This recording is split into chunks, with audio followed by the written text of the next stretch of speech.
চট্টগ্রাম কক্সবাজার মহাসড়কে বৈষম্য বিরোধী ছাত্র আন্দোলনের নেতা হাসনাত আবদুল্লাহ ও সার্জিস আলমের বহরের একটি গাড়ি দুর্ঘটনার কবলে পড়ে। তাদের এই দুর্ঘটনায় প্রাইভেট কারটির সামনের অংশ দুমড়ে মুচড়ে যায়। ধারণা করা হচ্ছে আওয়ামী লীগের পক্ষ থেকে তাদেরই একজন দোসর ট্রাক চালক হয়ে উদ্দেশ্য প্রণোদিতভাবে পূর্ব নির্ধারিত পরিকল্পনা অনুযায়ী হাসনাত আবদুল্লাহ ও সার্জিস আলমকে হত্যার উদ্দেশ্যে ট্রাকটি চালায় এবং প্রত্যক্ষদর্শীদের ভাষ্যমতে এটি সুস্পষ্ট হয়ে ওঠে।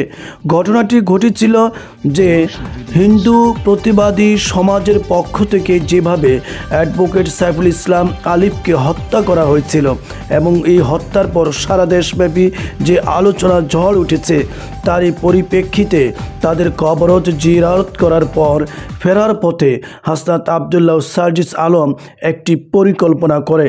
কারণ তারা জানতো এবং তারা জানে প্রতিটি পদক্ষেপেই আওয়ামী লীগ দোসররা কীভাবে তাদেরকে হত্যার জন্য ষড়যন্ত্রের নীল নকশা আঁকছে।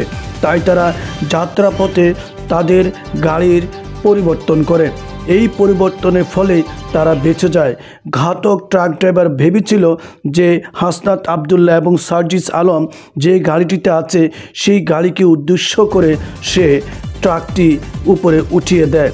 ভাগ্যিস হাসনাত আবদুল্লাহ এবং সার্জিস আলম ওই গাড়িটিতে ছিল না। তারা গাড়ি চেঞ্জ করায় তাদের গাড়িটি অক্ষত থেকে যায়।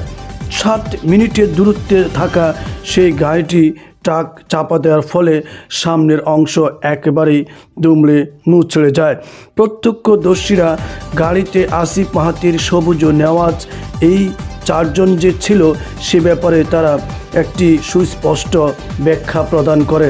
এরপর দোহাজারী হাইওয়ে থানার ভারপ্রাপ্ত কর্মকর্তা ওসি শুভরঞ্জন চাকমা বৈষম্য বিরোধী ছাত্র আন্দোলনের সমন্বয়কদের বহরে থাকা গাড়ির সঙ্গে ট্রাকের ধাক্কা লাগে এই বিষয়টি তিনি স্পষ্ট করেন। তবে গাড়ি ক্ষতিগ্রস্ত হলেও কোনো মানুষ হতাহত হয়নি।